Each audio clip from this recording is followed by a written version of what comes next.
Halo sahabat YouTube, kembali lagi di channel kesayangan kita, channel Pojok Inggris. Dan di video kali ini kita akan melanjutkan pembahasan TOEFL kita. Dan sekarang sudah masuk kepada TOEFL Skill 39, yaitu Distinguishing Countable and Uncountable Noun, yaitu materi membedakan kata benda yang dapat dihitung dan kata benda yang tidak dapat dihitung.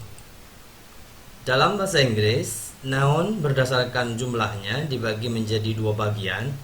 Yang pertama disebut dengan countable noun, yang kedua uncountable noun. Apa pengertian dari countable noun dan uncountable noun? Countable noun adalah kata benda yang bisa dihitung satu persatu atau bisa dicacah, bisa dimasuki bilangan. Jadi countable noun itu adalah kata benda yang bisa dimasuki jumlah ya, atau bisa dihitung satu persatu. Dan ketika jamak, kata benda ini ditambah s atau es, seperti kata book, laptop, TV, dan lain-lain. Jadi book ini merupakan kata benda yang bisa dihitung karena bisa dimasuki jumlah, number, contoh 1 buku, 2 buku, 1 laptop, 5 laptop, 10 laptop, 3 TV, 4 TV, dan seterusnya. Sedangkan uncountable noun adalah kata benda yang tidak bisa dihitung satu persatu, atau tidak bisa dicacah, atau tidak bisa dimasuki bilangan. Kata benda jenis ini atau uncountable noun ini selalu berbentuk tunggal. Artinya dia tidak bisa ditambahkan s atau es karena memang bentuknya selalu dianggap tunggal. Uncountable noun biasanya berhubungan dengan cairan, benda-benda cair ya, seperti oil, milk, water, dan lain-lain ya, seperti minyak, susu, air, dan lain-lain. Dan juga yang berhubungan dengan konsep atau ide abstrak seperti happiness, kebahagiaan, hope, harapan, friendship, pertemanan. Jadi kalau ada benda yang bentuknya benda cair atau benda yang bersifat ide atau konsep, maka biasanya kata benda itu disebut dengan uncountable noun karena kata benda tersebut tidak bisa dicacah atau dihitung satu persatu. Kita tidak bisa menyebut 1 air, 2 air, dan seterusnya. Dalam bahasa Inggris, utamanya dalam TOEFL, penting bisa memahami dan membedakan countable noun dan uncountable noun. Jadi di dalam soal TOEFL itu kita memang dituntut untuk bisa membedakan apakah kata benda tersebut countable, dapat dihitung, or uncountable, atau tidak bisa dihitung. Kenapa? Karena nanti kata benda tersebut berhubungan dengan penggunaan modifier sebelum kata benda tersebut. Jadi kata benda itu bisa dimasuki modifier atau penjelas, sehingga kita nanti harus mampu membedakan apakah benda tersebut countable or uncountable, karena nanti modifiernya juga harus sesuai dengan kata bendanya. Adapun keywords atau modifier yang bisa masuk kepada countable or uncountable noun tersebut bisa teman-teman dilihat di kolom ini. Kalau kata bendanya countable nouns, maka modifiernya adalah mini, number, view, atau viewer. Jadi mini, number, view, atau viewer ini adalah modifier atau keywords yang diletakkan sebelum kata benda yang bisa dihitung. Mini maknanya banyak, number sejumlah, view sedikit, viewer lebih sedikit. Adapun modifier untuk uncountable noun adalah sebagai berikut, yaitu much, maknanya sama dengan mini, yaitu banyak, hanya bedanya kalau mini countable, kalau much uncountable. Number untuk countable, amount untuk uncountable, maknanya sama, sejumlah. Little maknanya sama dengan view, hanya bedanya uncountable.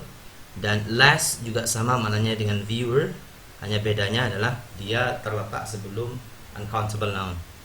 Contoh, I don't earn much money. Maknanya aku tidak mendapatkan banyak uang. Di sini menggunakan kata much karena money adalah kata benda yang tidak bisa dihitung. I don't earn much money. Aku nggak mendapat banyak uang. Contoh yang kedua, many people would disagree with your idea. Maknanya banyak orang would disagree, tidak akan setuju with your idea, dengan idemu. Ini menggunakan many karena people adalah kata benda yang bisa dihitung.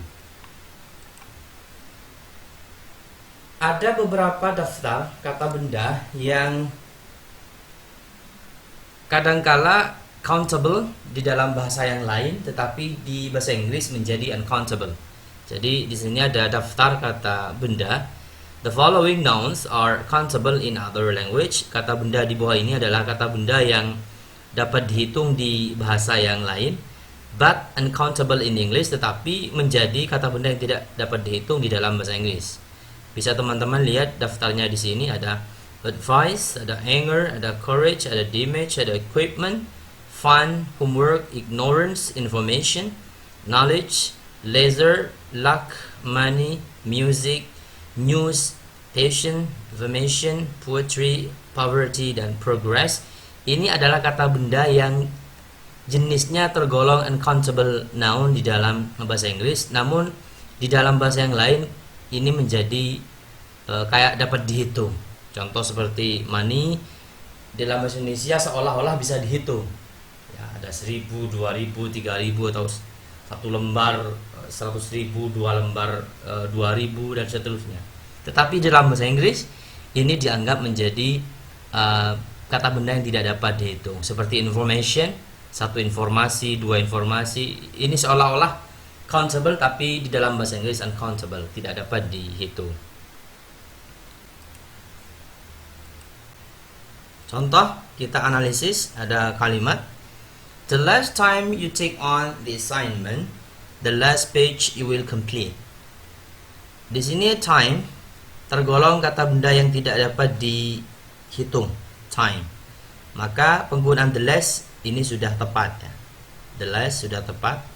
Makin sedikit waktu yang kamu ambil pada tugas itu, the last page you will complete, makin sedikit halaman yang akan kamu lengkapi. Di sini page sudah ada tanda S-nya, berarti ini kata benda yang dapat dihitung, maka penggunaan kata last ini keliru, harusnya menjadi viewer ya. Jadi the last time you take on the assignment, the viewer page you will complete. Jadi kalimat ini adalah incorrect. Kalimat yang kedua, because the bottom corner of the pocket was torn, much coins fell out.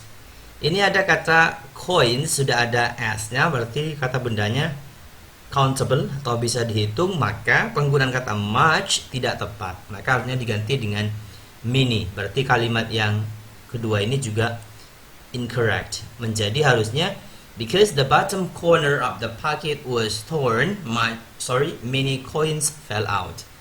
Karena ujung bawah dari saku itu dirobek, banyak koin yang jatuh. Yang ketiga, did you get a permission to take the placement test?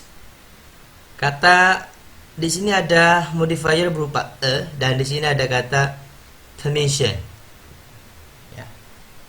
Apakah ini sudah tepat? Ya, jadi uncountable noun itu adalah kata benda yang tidak dapat dihitung, sehingga tidak tepat ketika memasukkan number, jumlah. Maka kalimat ini juga incorrect. Harusnya did you get permission to take the placement test? Kita tidak perlu ada modifier berupa kata a di sini.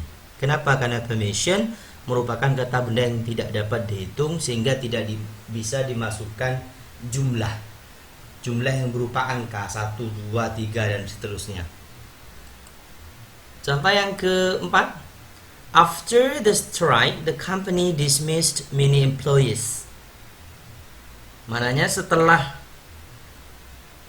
serangan itu, the company, setelah serangan dalam pengertian kasus ya, the company, perusahaan itu dismissed, memecat many employees, banyak pegawai.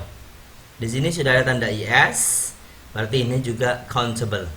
Ya, karena ini countable maka penggunaan kata many sudah tepat. Berarti kalimat ini correct. Oke. Terakhir, since he bought the new adapter, he has had less trouble with the machine. Di sini ada kata trouble. Trouble itu maknanya masalah ya. Kemudian ini ada modifier berupa kata less. Masalah itu juga tergolong kata yang tidak dapat dihitung ya, trouble. Maka penggunaan kata less sudah tepat. Jadi kalimatnya correct. Semenjak dia membeli adapter yang baru itu, dia memiliki masalah yang lebih sedikit with the machine, dengan mesin itu. Jadi trouble sudah tepat menggunakan modifier less karena trouble merupakan uncountable noun. Sekarang kita masuk kepada latihan soal. Ada 2 soal seperti biasa. Yang pertama, a progress has been made toward finding a cure for AIDS. Di sini ada alpha, a progress, Bravo has been made, Charlie finding, Delta a cure. Kira-kira yang salah yang mana? Antara alpha, Bravo, Charlie, dan Delta. Ya, jadi yang salah adalah yang alpha, tepat, alpha yang salah. Kenapa? Karena progress ini merupakan uncountable noun, kata benda yang tidak dapat dihitung, sehingga dia tidak bisa dimasuki jumlah. Ya, ini kan menunjukkan jumlah 1. Maka harusnya ini langsung progress. Progress has been made toward finding a cure for AIDS. Maknanya kemajuan telah dibuat untuk menemukan obat AIDS. Contoh yang kedua, the sycamore has broad leaves with large amount of pointed teeth. Ini ada broad, maknanya lebar. Kemudian leaves, maknanya daun, bentuk jamak. Berarti maknanya daun yang lebar. Adjektif mendahului noun. Ini sudah benar bentuknya, berarti broad benar, leaves juga benar. Kemudian di sini ada amount. Ingat, amount itu digunakan dengan kata benda yang tidak dapat dihitung. Sedangkan di sini kata bendanya adalah teeth. Teeth itu gigi. Gigi itu bisa dihitung, 1 gigi, 2 gigi, 3 gigi, dan seterusnya. Maka penggunaan kata month ini yang keliru. Harusnya the sycamore has broad leaves with a large number of pointed teeth. Mananya adalah pohon atau arah hutan, pohon sejenis pohon ini ya, has broad leaves, memiliki daun-daun yang lebar dengan banyak gigi yang runcing. Jadi penggunaan amount tidak tepat karena amount ini digunakan untuk kata benda yang tidak dapat dihitung. Sementara teeth adalah kata benda yang tergolong bisa dihitung. Jamak dari kata tooth. Tooth menjadi teeth.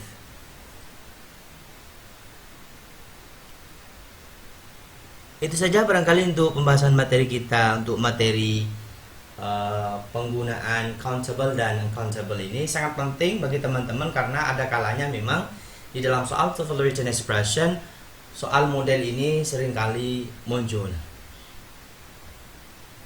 Itu saja barangkali, terima kasih, semoga bermanfaat. Kalau ada pertanyaan silakan ditanyakan di kolom komentar. See you next time.